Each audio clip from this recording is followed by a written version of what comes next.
जय हिंद दोस्तों। नियामक ज्यामिति में अभी एक्सरसाइज 7.4 चल रहा था, जिसमें क्वेश्चन नंबर हम शायद 14 तक बता चुके हैं। आज 15 बताना है। तो देखो, एग्ज़ाम जो आप देते हो मैट्रिक वाले या 10th वाले या किसी भी बोर्ड में हो, उससे कोई फ़र्क नहीं पड़ता। अगर 10th का एग्ज़ाम आप दे रहे हैं तो जो एग्ज़ामिनर है उसके लिए ये वाला इम्पॉर्टेंट क्वेश्चन है। जो आपसे एग्ज़ाम लेता है वो इसको बहुत ही इम्पोर्टेंट मानता है। क्या कि क्वेश्चन दे देगा कि 3 बिंदुएं हैं और ये तीनों के तीनों संरेख है। अब कह तो दिया कि तीनों के तीनों संरेख है और आपसे कहेगा कि के का मान ज्ञात करें, या फिर 3 को बिंदु देगा और उसमें कहेगा कि ये तीनों के तीनों बिंदु संरेख है, एक्स का मान ज्ञात करो, मतलब के का मान ज्ञात करो, एक्स का मान ज्ञात करो, कुछ इस तरह से पूछेगा। मतलब 3 बिंदु देने के बाद बोल देगा वो खुद की संरेख है। आपसे ये नहीं कहेगा कि आप साबित करो कि संरेख है या नहीं है, ये भी नहीं पूछेगा कि आप चेक कीजिए कि संरेख है या नहीं, कुछ नहीं कहेगा। वो डायरेक्ट कहेगा कि तीनों बिंदु संरेख है, तो आप के का मान ज्ञात करो। जैसे पूछता कैसे है, क्वेश्चन नंबर 15 देखिए। क्वेश्चन किस तरह से रहता है एग्ज़ाम में, और रहता है नहीं, भरमार रहता है, भरल रहता है क्वेश्चन। मतलब आता ही आता है, हर साल ये वाला क्वेश्चन आ ही जाता है। हर साल कम से कम एगो ही तो जरूर आ जाता है, एक्स का मान ज्ञात करें। एक्स का मान ज्ञात करें,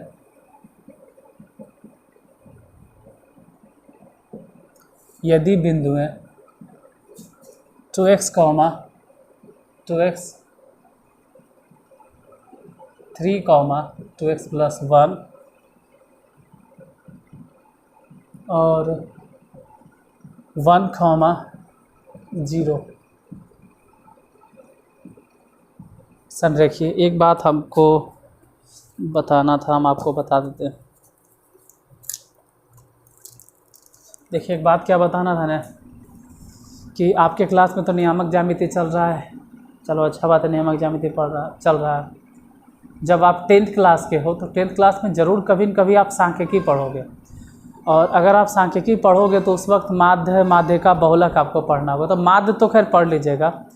माध्य का 9th से उतना गहरा संबंध नहीं है कि अगर आप 9th नहीं पढ़े हो तो 10th में माध्य नहीं बनाने आएगा, ऐसा नहीं हो सकता। लेकिन अगर आप 9th में स्टैटिक्स नहीं पढ़े हैं, सांख्यिकी नहीं पढ़े हैं, और 10th में डायरेक्ट अगर आप माध्यिका बनाइएगा तो माध्यिका में संचयी बारंबारता निकालना होता, और वहाँ पे संचयी बारंबारता निकालते वक्त आपको थोड़ा सा दिक्कत होगा। हो सकता है संचयी बारंबारता आप कंफ्यूज हो जाएं, निकालने नहीं आवे। इसीलिए सांख्यिकी जो हम पढ़ा रहे हैं अभी 9वां में, वो छोटा छोटा टॉपिक वाइज पढ़ा रहे हैं। जैसे वर्ग अंतराल, वर्ग चिन्ह, परिसर। तो एक क्लास में परिसर वाला टॉपिक है, वर्ग चिन्ह वाला टॉपिक है, या परिसर वाला है, वर्ग चिन्ह। दूसरा में बारंबारता है, मिलान चिन्ह। तीसरे में आंकड़ा है, प्राथमिक आंकड़ा, गौण आंकड़ा। और कुछ में मिल जाएगा आपको संचयी बारंबारता, और संचयी बारंबारता तथा उस पर आधारित प्रश्न। तो उसको देख लीजिए, अच्छा रहेगा। जब आप माध्य, माध्यिका, बहुलक पढ़ोगे या आप 10th के सांख्यिकी पढ़ोगे तो वहाँ पे आपको कम परेशानी होगा, वहाँ पे आपको उतना दिक्कत नहीं होगा। ये बताना था, हम बता दिए। अब क्लास को स्टार्ट करते हैं। एक्स का मान ज्ञात करना, इसमें जहाँ पे ये और किसी के मन में चलेगा कहाँ देखे, अरे यार इसी चैनल पे है, पीला कलर का थंबनेल बना हुआ है उसका। देखो, एक्स का मान ज्ञात करें, यदि तीनों बिंदु संरेख है। बोले थे ना संरेख, अगर संरेख होता है तो हम कहेंगे डायरेक्ट त्रिभुज का क्षेत्रफल 0 होगा। अगर संरेख है तो त्रिभुज की क्षेत्रफल 1/2। फॉर्मूला कितना लिखोगे बार बार, डायरेक्ट इसका एक्स नियामक बैठा दो, 2x। अगर एक्स नियामक पहले बिंदु का आप बैठा रहे तो y नियामक उसके बाद देखो, 2x + 1, और उसमें से घटा दो उसके बाद वाले बिंदु का y नियामक 0 प्लस x2, मतलब अब यहाँ से x2 बैठाइए 3, इसका अगर x नियामक बैठाएं तो इस बिंदु को छोड़ दो और इसके बाद वाले बिंदु को देखो, इसका y नियामक कितना है, 0, और 0 में से घटा दो। इसके बाद देखो एक बाद नहीं है तो पहले आ जाओ, ये है ना, शुरू में आ जाओ, फिर से 2x घटा दो। अब तीसरे बिंदु का x नियामक 1 है तो 1 लिखो। अगर यहाँ से x नियामक बैठाएं तो इसका अगर इसका x नियामक बैठा तो इसका y नियामक नहीं चाहिए, इसको छोड़ दो, इसको छोड़ दीजिए, और इसके बाद वाले बिंदु का y नियामक। अब इसके बाद कहाँ है सर, जगहियत नहीं, तो कोई बात नहीं, पहले आ जाओ, और यहाँ देखो y नियामक कितना है, 2x, इसमें से घटा देना ही वाला, तो जैसे ही घटाएंगे हो जाएगा 2x माइनस में, और 1 भी हो जाएगा माइनस में। इसका क्षेत्रफल 100% 0 होना चाहिए। क्यों, आपसे पूछ नहीं रहा हूँ, कह रहा है यदि बिंदुएं संरेख है तो ऐसे भी 1/2 के तो कोई इंपॉर्टेंस रहा नहीं, तो ऐसा ही भी खत्म हो जाएगा। 1/2 उधर तो चलिए जाएगा, 2 से गुना करना है, गुना कर दो, 2 दूनी 4 x² प्लस 2x, 3 से गुना करो, 3 दूनी 6x माइनस में, 2x कट गया, माइनस में 1 इज इक्वल टू 0, ये गुना हो गया। इधर देखो 4x²,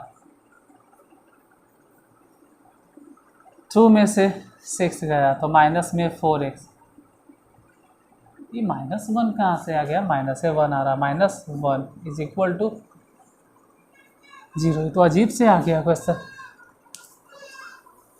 समझो इससे दिल लगी, क्योंकि इसका तो गुणनखंड तोड़ना भी मुश्किल हो जाएगा। 4 एकम 4 क्वेश्चन से तोड़े कि घटा के 4 आ जाए, कहाँ गलती हो गया, तो आप तोड़ भी नहीं पाओगे इसको। फिर 15 के अजीब से आंसर आएगा इसका, तो कैसे सॉल्यूशन निकले, नहीं टूटेगा। फिर सूत्र होता है, सूत्र बताते हैं, x के सूत्र होता है 10वें में पढ़ना, एक फार्मूला होता है -b plus minus under root b² - 4ac बटा 2a, ये 10वें में पढ़ना है द्विघात समीकरण में, ये वाला फार्मूला यूज करना होगा आपको। देखो x बराबर -b, मतलब इस जगह पे देखें तो -4 है, ठीक है, माइनस माइनस प्लस 4 हो गया, plus minus under root b² मतलब -4 के स्क्वायर, तो स्क्वायर है तो जाहिर से बात है प्लस हो जाएगा, माइनस 4ac, 4 इंटू a मतलब 4 इंटू c मतलब -1 बटा 2a मतलब कितना 4 है।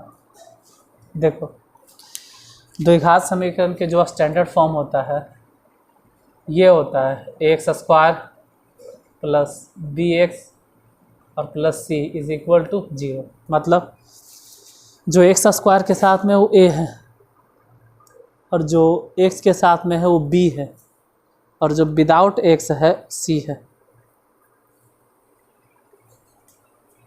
यहाँ समझना ये कि x² के साथ में कौन है 4, तो ये हो गया a, ये b और ये c, वही लिख रहे हैं a b c की जगह पे, बटा में 2a, ये मतलब 4।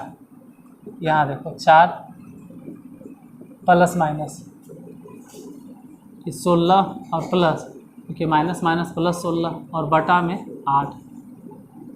अब ये जैसे है 4 लिख दो, प्लस माइनस 16 16 दोनों जोड़ देंगे तो 32 होगा, बटा में 8। 4 तो 4 है, प्लस माइनस 32 अगर तोड़ोगे ना तो 16 दूनी 32, 32 अगर तोड़ेंगे तो 16 दूनी 32, और दूनी तो रह जाएगा लेकिन 16 के लिए रूट निकल जाएगा। 16 के कोई वर्गमूल पूछे कि बता 16 के वर्गमूल कितना, तो 16 के वर्गमूल 4, ध्यान देना 16 के वर्गमूल 4, तो 16 के वर्गमूल 4 निकल गया, लेकिन 16 दूनी 32 था तो दूर रह गया, बटा में 8। कहाँ लिखे नीचे देखो 4 4 कॉमन ले लो तो बचेगा 1 और प्लस में √2 अब बटा में 4 कट गया तो सिर्फ 2, यही आंसर होगा। पहले क्वेश्चन घुमा दिया थोड़ा सा।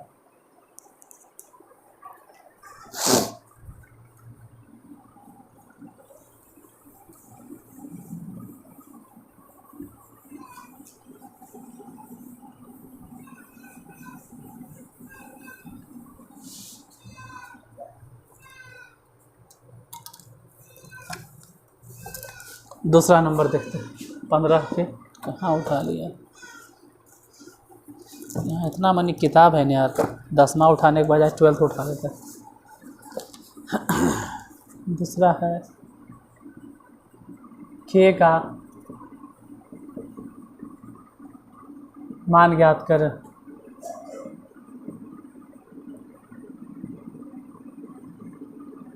यदि बिंदु है A identical with 2,3, B identical with 4, के और सी आइडेंटिकल विद 6, -3 संरेखी।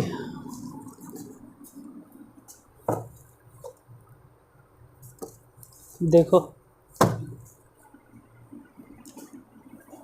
फिर वही संरेखी है तो फॉर्मूला हमेशा की तरह त्रिभुज का जो क्षेत्रफल होता है वो 0 होगा। त्रिभुज का क्षेत्रफल 0, 1/2। x1 x2 क्या लिखना है, डायरेक्ट x1 मतलब यही है ये, तो इसी को बैठा दो 2। अगर इस बिंदु का आप x नियामक बैठाते हैं तो इस बिंदु को छोड़ दो और आगे वाले बिंदु को देखो, इसमें y नियामक कितना है k, और फिर उसके आगे वाले बिंदु को देखो कि वहाँ y नियामक कितना है -3, उसको घटाना। तो पहले से माइनस था सर, यानी घटाने का मतलब हो जाएगा प्लस। उसके बाद यहाँ से बैठा दिए आप x1 तो यहाँ से x2 बैठा 4। फिर अगर x2 बैठा है तो इस बिंदु को छोड़कर आगे वाले बिंदु को देखिए, यहाँ y नियामक कितना है -3, -3 में से घटा देना। इसके बाद वाले बिंदु नहीं है तो पहले आ जाओ 3 की घटा दो, हो गया। अब x3 बैठाना +6। अगर x3 बैठाए हैं तो घटाना है y1 यानी 3 - y2 के = 0। 1/2 के तो कहानी है खत्म। क्यों, ये वाला उधर गुना कर दोगे तो 0 बचा, क्या गुना करो 2k और 2 तिया 6, यहाँ 3 3 6 माइनस में, लेकिन 4 गुना होके हो गया माइनस में 24 प्लस 6 तिया 18 और माइनस में 6k = 0। देखो 2k -6k, 2 में से 6 घट गया तो माइनस में 4k, 18 6 24 प्लस में 24 और ये माइनस में 24, तो ये तो खैर कैंसिल होकर 0, यानी -4k = 0। तो जाहिर से बात है k बराबर भी 0 ही होगा, 0/4 यानी कि 0।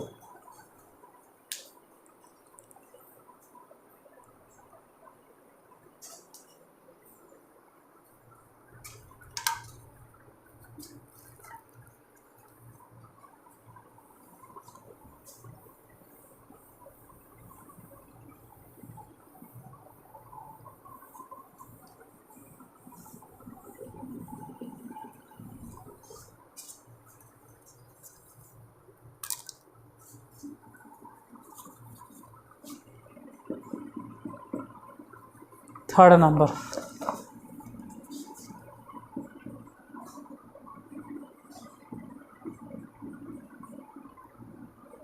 k का मान बताएं।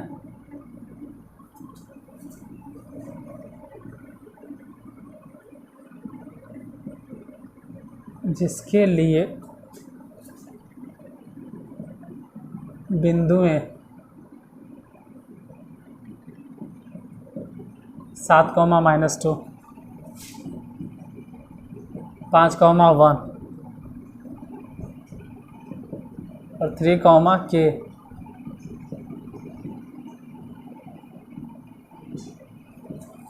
संरेखी।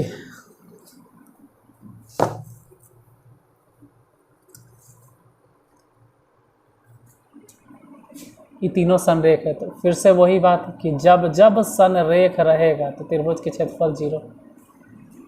चाहो तो ज़्यादा कंफर्टेबल के लिए आप मान लो कि त्रिभुज, हालांकि होगा नहीं, क्यों, यहाँ खुद कह रहा है कि के का मान बताएं जिसके लिए ये बिंदुएं संरेख। अगर संरेख है तो इसको x1 y1 मान लो, इसको x2 y2 मान लो और इसको x3 y3 मान लो, ये भी सही है। चलिए आपके लिए इस बार फार्मूला लिख देते। त्रिभुज के क्षेत्रफल के फार्मूला तो 1/2 mod of x1 into y2 minus y3 plus x2 into y3 minus y1। इतना दिन से लिख रहे हैं कि फार्मूला तो एकदम रटा गया होगा। हम किसी भी हिसाब के वैसे ही फोकसे करते हैं कि इतना बार बताओ, इतना बार उसको बताओ, सामने वाले विद्यार्थी को इतना बार बताओ कि उसको याद हो जाए। और हम वही करते हैं। जब डिस्टेंस फार्मूला बताते हैं तो डिस्टेंस फार्मूला हम 50 बार रिपीट करते हैं। जब हम सेक्शन फार्मूला पढ़ाते हैं तो सेक्शन फार्मूला 50 बार रिपीट करते हैं। अब अगर आप 50 बार गौर से देखोगे तो कभी भी नहीं भूलोगे, लेकिन वही बात है गौर से देखोगे तब। आप अगर बेईमानी करोगे बाबू कि स्क्रीनशॉट ले लोगे तो वैसे तो आप अपने साथ चीटिंग कर रहे हैं ना, अपने गार्जियन के साथ आप बेईमानी कर रहे हो जो पैसा दे रहे हैं और आप हमको टाइम दे रहे हैं। तो हम बार बार फार्मूला लिखते हैं, याद हो जाना चाहिए। x1 y2 minus y, x2 y3 minus y1, फिर x3 तो y1 minus y2 is equal to 0। अब बैठा दो 1/2। x1 देखो, x1 कितना 7, तो y2 माइनस y3, y2 माने 1, सॉरी यार गलती से लिखा गया y3, y2 1, उसमें से घट गया y3 यानी k प्लस x2 मतलब 5, y3 मतलब k में से y1 घटाना थी, जैसे ही घटाएंगे +2 हो जाएगा। फिर x3 मतलब कितना 3, तो 3 लिखो और y1 माइनस y2, y1 मतलब -2, y2 मतलब 1 इज इक्वल टू 0। ये 1/2 तो ऐसे भी खत्म, इधर गुना कर दो, इधर देखते गुना करने पे 7 माइनस में 7k प्लस 5k प्लस 5 दूनी 10, ये -2 -1 -3 हो गया, लेकिन 3 गुना होगा तो -9 इज इक्वल टू 0। 5k में से अगर 7k घट भी गया तो माइनस में 2k, 7 है यहाँ 10 है, 7 और 10 17, 7 है 10 है 17, 17 में से 9 अगर घट गया तो प्लस में 8 इज इक्वल टू 0। अब देखो 8 इधरे छोड़ दो, -2k को उधर भेज दो तो +2k। एजा याद है हमको बहुत पहले एक स्टूडेंट पूछा था कि सर आप बोलते हैं कि मोड ऑफ में रहेगा सर, तो मोड ऑफ में रहेगा नहीं, तो माइनस है तो प्लस लिखना है, प्लस है तो माइनस में। अरे बाबू वो यहाँ पे माइनस नहीं देखना, इसको प्लस नहीं बनाना, वो पूरे के आगे देखना होता है, समूल्य के आगे। अब इसको समूल्य को क्या मानते, मतलब देखो कन्फ्यूज़न तो होता ही है, यूट्यूब पे तो पक्का कन्फ्यूजन होता है। आप लोग चाह के भी नहीं पूछ सकते तो हम ही बताते। कुछ लोग ऐसे समझते हैं ना कि माइनस है सर, यहाँ से कॉमन ले लीजिए, माइनस हटा दीजिए क्योंकि माइनस नहीं चाहिए। आप ये भी सोचते हैं, आप यही नहीं कहते हैं, मतलब आप बोलोगे कि ऐसे सर कहते हैं कि मॉड ऑफ के अंदर प्लस रहे तो प्लस में लिखो, लेकिन अगर माइनस हो रहे हैं ना तो भी प्लस में लिखो, मतलब माइनस हटा दो। तो आप तो हटाए ना, इसको सिर्फ उधर लेके चले गए और k बराबर कट के आ गया कितना 4। चलो माइनस कॉमन ले लेते तुम्हारे कहने पे, तो ये हो गया 2k प्लस में, तो ये हो जाएगा प्लस, तो ये हो जाएगा माइनस इज इक्वल टू 0। ऐसा नहीं कहते कि सिर्फ यहीं से माइनस हटाना, वो जस्ट के तहत रहेगा, माइनस सभी में से कॉमन होता है। तो 2k बराबर 8, तब भी k बराबर कितना होगा 4। तो अगर ऐसा सोच रहे हैं कि यहाँ से माइनस हटा देंगे तो भी तो वही आता है, और नहीं हटाएंगे हम डायरेक्ट उसको उधर भेज देते हैं तो भी वही आएगा। तो यहाँ पे ज़्यादा जोर नहीं देना दिमाग पे कि कब क्या बोलते हैं। वो जब पूरा सॉल्यूशन करके 3, 4, 20 कोई नंबर अगर आता है और वो प्लस में आया तो अच्छा बात है, और अगर वो नंबर माइनसों में आता है तो भी प्लस में लिखना है।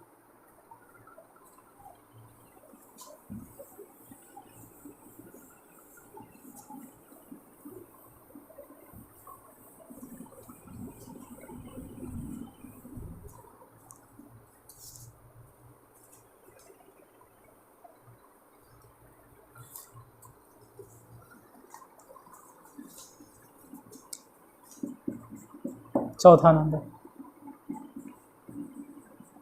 k का मान ज्ञात करें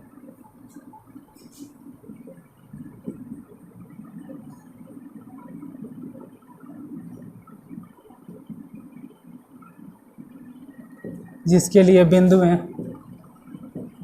8, 1, k, -4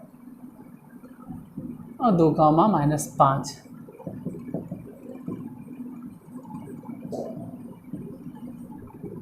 संरेखी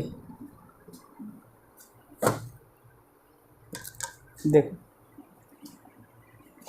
सहूलियत के लिए फिर बता देते जिसमें आपको आसानी हो। x1 y1 मान लेना, इसको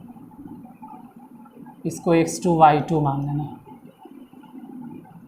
इसको x3 y3 मान लेना। अब लिखना त्रिभुज के क्षेत्रफल 0, क्योंकि संरेख है, यहाँ कह रहा है संरेख है, और त्रिभुज के क्षेत्रफल होता है 1/2 mod of x1 into y2 minus y3 plus x2 y3 minus y1 plus x3 y1 minus y2 is equal to 0।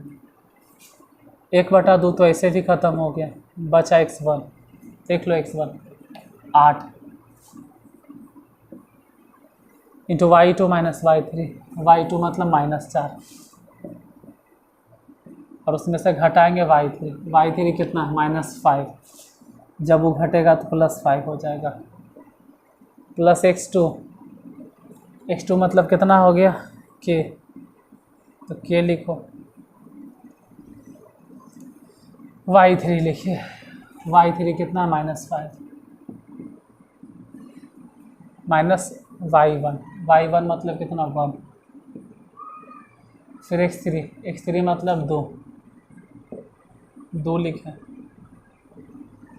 x3 था, फिर y1 माइनस y1, तो y1 माइनस y2, y1 माने 1 माइनस y2 मतलब 4। कैसे, वो तो पहले से माइनस है और वो घटाएंगे तो माइनस प्लस हो जाएगा, ठीक है, प्लस इज इक्वल टू 0।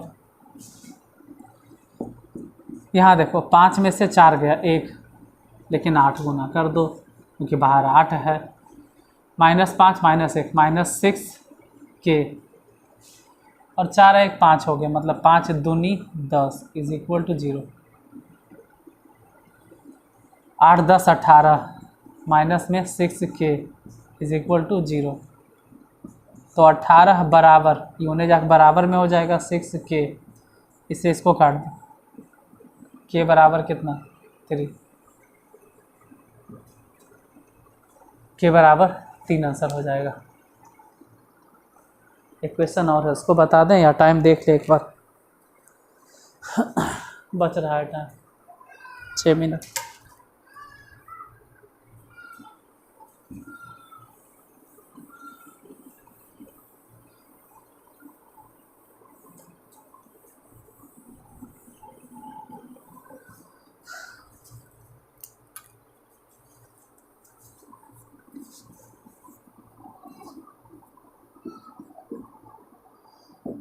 पाँचवा है P के किस मान के लिए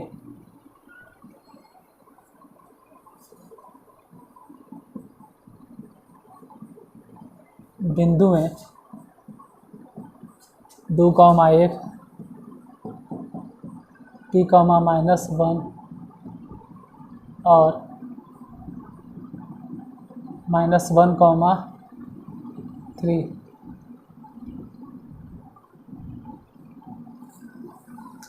संरेखी।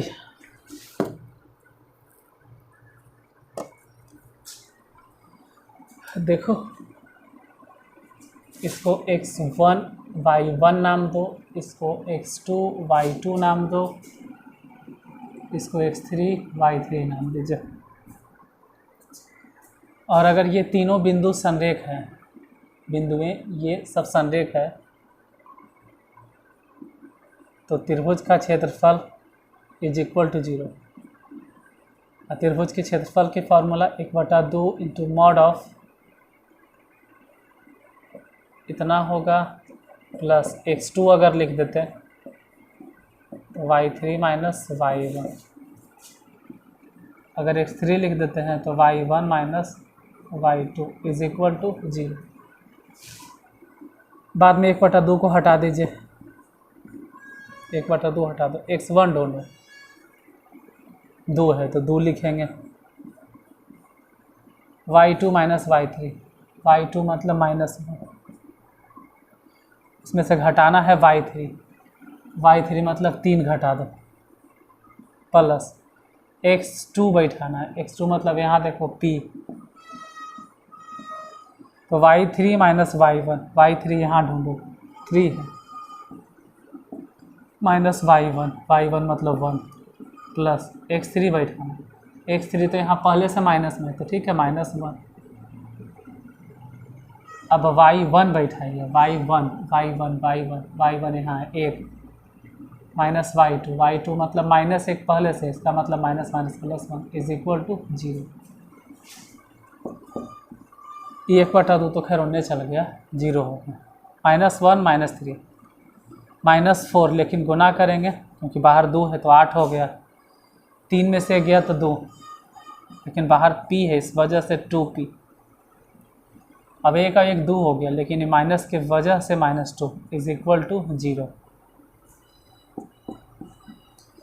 2p लिखो, -8 -2 दोनों मिला दो तो -10 = 0।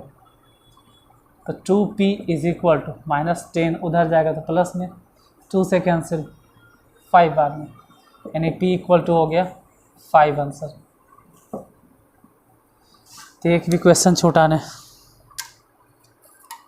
अब आपको कितना याद है, ठीक है, एक बार चेक करने के लिए, क्योंकि अब ख़त्म होने जा रहा है नियामक ज्यामिति, अब ख़त्म होगा, पूरा सॉल्यूशन हो गया, जो भी केसेस से नाम था हाँ पूरे हो गया, कुछ क्वेश्चन और बच रहा वो भी लगभग ख़त्म हो जाएगा। पूछना आज क्या है आपसे, आप हमको डिस्टेंस फार्मूला बताओगे।